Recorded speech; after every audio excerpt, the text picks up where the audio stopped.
2 വർഷത്തെ ഇടവേളയ്ക്ക് ശേഷം റഫ അതിർത്തി വഴി ഇന്നു മുതൽ വാഹനങ്ങൾ കടത്തിവിടും. ആംബുലൻസുകൾ, ഭക്ഷ്യവസ്തുക്കൾ അടങ്ങിയ ട്രക്കുകൾ എന്നിവയ്ക്ക് ഇരുവശത്തേക്കും സഞ്ചരിക്കാം.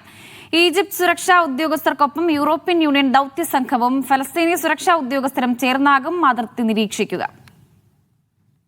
2024 ഏപ്രിലിൽ അടച്ച അതിർത്തിയാണ് നിരന്തര സമ്മർദ്ദങ്ങൾക്കൊടുവിൽ താൽക്കാലികമായി ഇരുവശത്തേക്കും തുറന്നത്.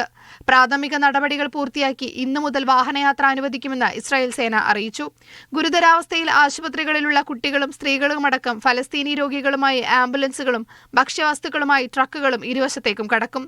4500 കുട്ടികളടക്കം 20,000-ലേറെ പേർ അടിയന്തര ചികിത്സ കാത്ത് ഗസയിലുണ്ടെന്ന് ആരോഗ്യ വകുപ്പ് ഉദ്യോഗസ്ഥർ പറയുന്നു. ആളുകൾക്ക് പരിമിതമായി മാത്രമേ അനുമതി ലഭിക്കൂ എന്നാണ് സൂചന. പ്രതിദിനം 50 രോഗികൾക്ക് അതിർത്തി കടക്കാമെന്ന് ഇസ്രായേൽ പ്രധാനമന്ത്രി ബെന്യാമിൻ നെതന്യാഹു അറിയിച്ചു. ഓരോ രോഗിക്കൊപ്പവും 2 കൂട്ടിരിപ്പുകാരെയും അനുവദിക്കും.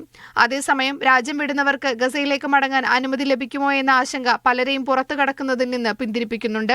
2.5 വർഷം നീണ്ട ഇസ്രായേൽ അധിനിവേശത്തിനിടെ വിവിധ ആവശ്യങ്ങൾക്കായി പുറത്തുകടന്ന 80,000-ഓളം ഫലസ്തീനികൾ റഫ അതിർത്തി വഴി മടങ്ങാനാകുമെന്ന പ്രതീക്ഷയിലാണ്. പ്രതിദിനം 50 പേരെ വീതം മടങ്ങാൻ അനുവദിക്കുമെന്ന് ഇസ്രായേൽ അറിയിച്ചിട്ടുണ്ട്.